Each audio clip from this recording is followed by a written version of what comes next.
अमानुल्लाह कानरानी साहब हमें ज्वाइन कर रहे हैं, इश्तर औसाफ साहब भी हमारे साथ टेलीफोन लाइन पर मौजूद हैं। बहुत शुक्रिया आप दोनों हजरात का। इश्तर साहब, आपसे शुरू करते हैं क्योंकि आप तो यकीनी तौर पर अब लीगल टीम का हिस्सा भी हो चुके हैं इलेक्शन कमीशन की, जिससे पता ही चल रहा है कि मामलात किस तरफ जाएंगे और किस तरह से आपने और इरफान कादिर साहब ने इनको लेकर चलना है। लेकिन दो तीन चीज़ें मिसिंग नहीं रह गई इसमें, और 58 का जो हवाला दिया गया, आर्टिकल 58 का, वो तो 18वीं तरमीम के बाद तो टोटली बदल गया। कैसे इसको आर्टिकल 48 के साथ जब देखें तो कैसे ये लॉजिकल बनता है? 58 को जब आप देखते हैं तो उसके अंदर इख्तियार है सदर मुमलिकत को डिसॉल्व करने का असेंबली को, जब वो नहीं नहीं नहीं, this is not an advice. ये एक ऐसी शिक है जो क्लॉज है जो पढ़ी नहीं जाती, बहुत कम लोग इसे देखते हैं।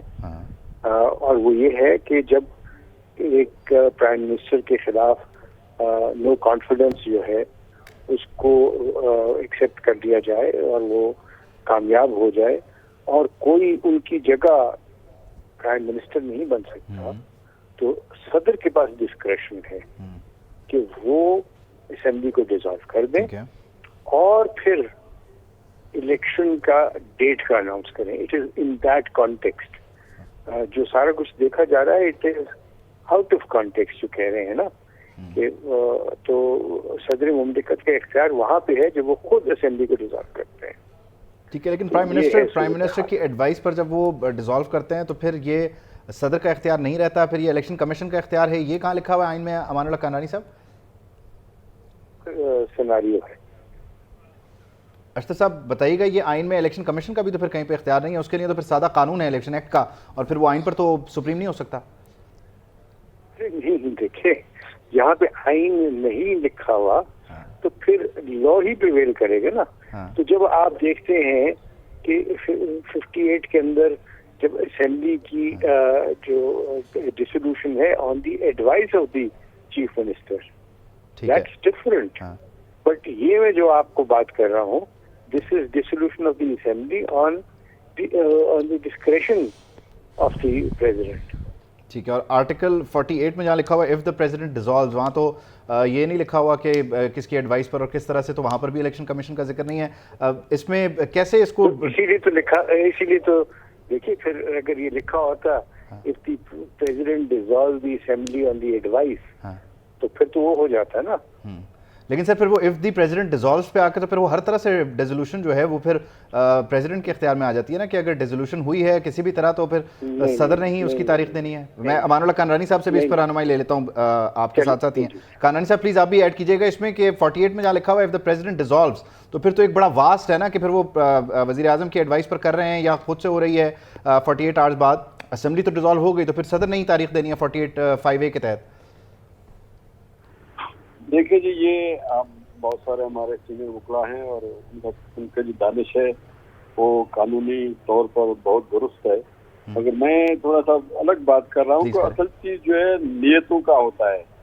देखिए प्रेसिडेंट ऑफ पाकिस्तान, माजरत के साथ, ये वो प्रेसिडेंट ऑफ पाकिस्तान है जिसके बारे में आने दो सुप्रीम कोर्ट ने PND 2022 सुप्रीम कोर्ट के अंदर ये डिक्लेयर किया है कि उन्होंने जो असेंबली तोड़ी थी, कैसे वज़ीर आज़म के मशवरे पर तोड़ा था, जो जिसके खिलाफ vote of no confidence pending था और दोबारा वोट ऑफ नो कॉन्फिडेंस हुआ।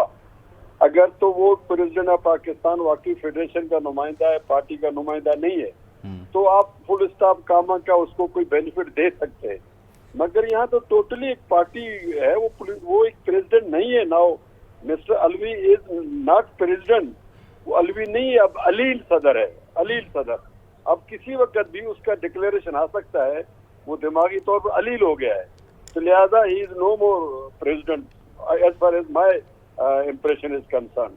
वो पार्टी है तो उसके नजदीक इसमें जरा ये जो कानरानी साहब जो बात आप कर रहे हैं उनकी, आप मेंटल हेल्थ को चैलेंज करार दे रहे हैं, इसके लिए अब डेफिनेटली वो तो पार्लियामेंट के पास रास्ता होता है ना कि वो मुआवजे की तरफ चली जाए सदर को, लेकिन वो तो नहीं है, अभी कौमी असेंबली नहीं है, सेनेट के पास क्या वे आउट है, और सदर वैसे खुद भी जा रहे हैं, उनकी मुद्दत पूरी हो रही है।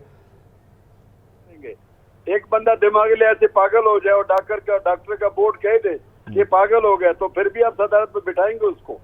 वो तो और बात है, मैं वैसी बात कर रहा हूँ। कहने का मकसद ये है ठीक है, लेकिन इस सारे मामले में कानरानी साहब, इस सारे मामले में जहाँ उन्होंने 48(5)(a) की बात की, इसमें तो हम उनकी फिर ज़हनी सेहत को चैलेंज नहीं कर सकते ना, क्योंकि यहाँ पर तो फिर एक वास्ट सी एक ओपन एंड मौजूद है कि इफ द प्रेसिडेंट डिसॉल्व्स, तो उन्होंने तो उसका हवाला दिया। पार्लियामानी निज़ाम में सदर के पास कोई इख्तियार नहीं रह जाता है। 18वीं तरमीम के बाद पर जब 58(2)(b) जो खत्म हो गया है और सदर का जो दांत निकाले गए हैं 18वीं तरमीम के बाद उसके इख्तियार खत्म हो गए हैं, तो वो हर चीज में प्राइम मिनिस्टर के मशवरे का पाबंद है, उसका अपना डिस्क्रिशन कहीं पर भी कुछ नहीं है। मैं तो यहाँ तक कह सकता हूँ अगर गवर्नमेंट चाहे कल उसके चपरासी को भी वापस बुला ले और वहाँ पूरे स्टाफ को वापस बुला, सदर साहब अकेले घूमते रहेंगे लॉन में, क्योंकि उसके पास कोई इख्तियार नहीं किसी मुलाजिम को वफाक से अपने पास बुला ले। वफाक ही नहीं उसको सर्विसेज प्रोवाइड करनी है, वफाक ही नहीं उसको सारा जो है सिस्टम बनाकर देना होता है। तो वो वफाक का पाबंद है, वो एक सेरेमोनियल प्रेसिडेंट है। पाकिस्तान का प्रेसिडेंट सेरेमोनियल प्रेसिडेंसी है और इसके लिए फिर डेफिनेटली जो आपका सिस्टम है उसके साथ उसकी एडवाइस बड़ी ज़रूरी हो जाती है। थैंक यू सो मच कानरानी साहब आपके वक्त का, और अशतर औसाफ साहब हमारे साथ मौजूद थे।